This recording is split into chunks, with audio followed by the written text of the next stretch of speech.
Our 11 teams in 11 days continues today as we cover the Richmond Spiders. I'm Bobby Broyles alongside Tim McDonald. And Tim, when we look at the Spiders, they were one of those teams that surprised a lot of people in 2012. They won to share the conference title and had to battle through some adversity with a new head coach in Danny Rocco and losing their starting quarterback midway through the season. Yeah, surprise is a great word for this team last year. Coach Rocco comes in, not a lot of people knew what he wanted to do on both sides of the ball.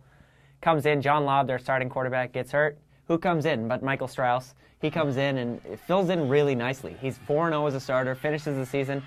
They're 8-3. They win a share of the CAA title, and they don't go to the playoffs. I think you could argue that they were a snub to the FCS selection, playoffs, I should say. And really, offensively, that's where this team surprised a lot of people. We knew they were going to be solid.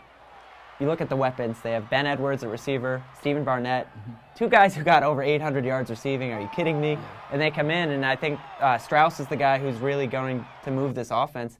Capable weapons outside, and I think that's where they start. Well, Tim, as you mentioned, the Spiders return one of Michael Strauss's favorite targets in wide receiver Ben Edwards, and you got a chance to sit down with him at Media Day, so let's hear what he had to say about his quarterback. 4 games, he went 4-0 as a starter and actually led us to a share of the conference championship, so obviously he's a great quarterback, and we're really looking forward to having him excel this year because he definitely will excel. He works hard, he prepares hard, and very high expectations. We return our entire offensive line. And we have very dynamic wide receivers across the board, a bunch of guys. Stephen Barnett, he was a 3rd all-conference honoree. Shane Savage, who transferred from Cornell, is also going to be with us now. He was All-American 2 years ago. Rashad Ponder, Reggie Diggs, Dominic Miller. We have guys all across the board. A lot of options, pretty much. Exactly. So, just he'll be confident back there, being able to spread it all across the board to us. As we switch over to the other side of the ball, the Spiders look to be very strong again on defense with 8 returning starters. They will need to replace a playmaker in Cooper Taylor, who was drafted by the New York Giants, but that defensive line looks like it could really wreak some havoc around the league. Yeah, you talk about the defensive line, and people don't realize they really weren't that bad against the run last year. Where they struggled was in the secondary. They were 4th in the CAA last season. They only allowed 149 rushing yards per game. They return all those guys, and Coach Rocco, I think, is a guy who's going to get a lot of players. It's not just going to be a couple guys sitting on the line the whole game. They're going to be rotating in and out and getting a lot of athletes out there. Richmond defensively, they're always going to have the athletes. It's a question of who's going to step up and who's going to be the leader. Cooper Taylor, 6'5" safety last year. Are you kidding me? He comes down. Who's going to step up in the secondary? I think that's one of the biggest questions. Up front, they should be all right. Teams are going to struggle to run against this team. Yeah, they're led with that defensive line with Evan Kelly, Kerry Wynn, and Jacob Pierce. Should be a very strong front for the Spiders. And here is head coach Danny Rocco and what he expects from his defense in 2013. The D-line is our strength. Evan Kelly, Kerry Wynn, both all-conference caliber players. B.J. Scott, Jacob Pierce, seniors who are also very experienced and very talented. So we got 4 guys in our defensive line that I think merit attention.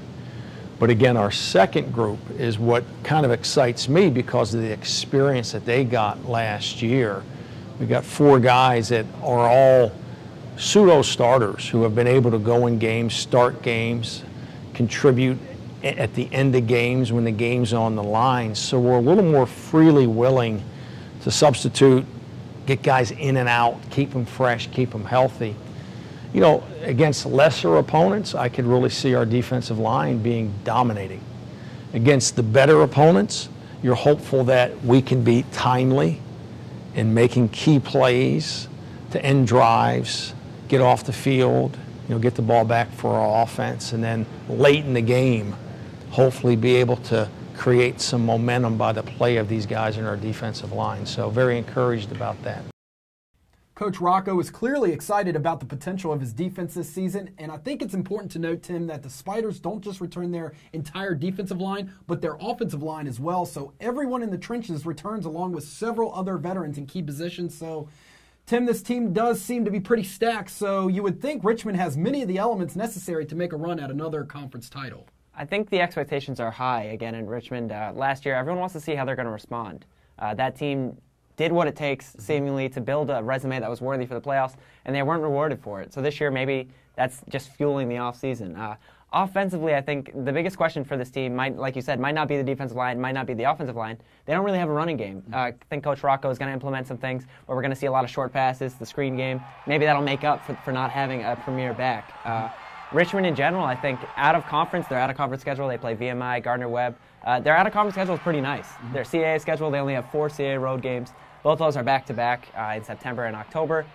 Overall, I think this Richmond team, they're really expecting a lot. And whether they can put it all together and get some leaders like Ben Edwards or like a Jacob Pierce, that's to be seen so far. The Spiders kick off their season on Saturday, August 31st, when they play host to VMI, before making the trip to Raleigh to take on ACC foe NC State on September 7th, a matchup that can be seen live on ESPN3. The New Hampshire Wildcats are next up in our 11 Teams in 11 Days series. Tim and I will return tomorrow as we preview Sean McDonald's Wildcats, who look to make it 10 consecutive postseason appearances in 2013. For Tim McDonald, I'm Bobby Broyles, saying so long here on CAA.TV.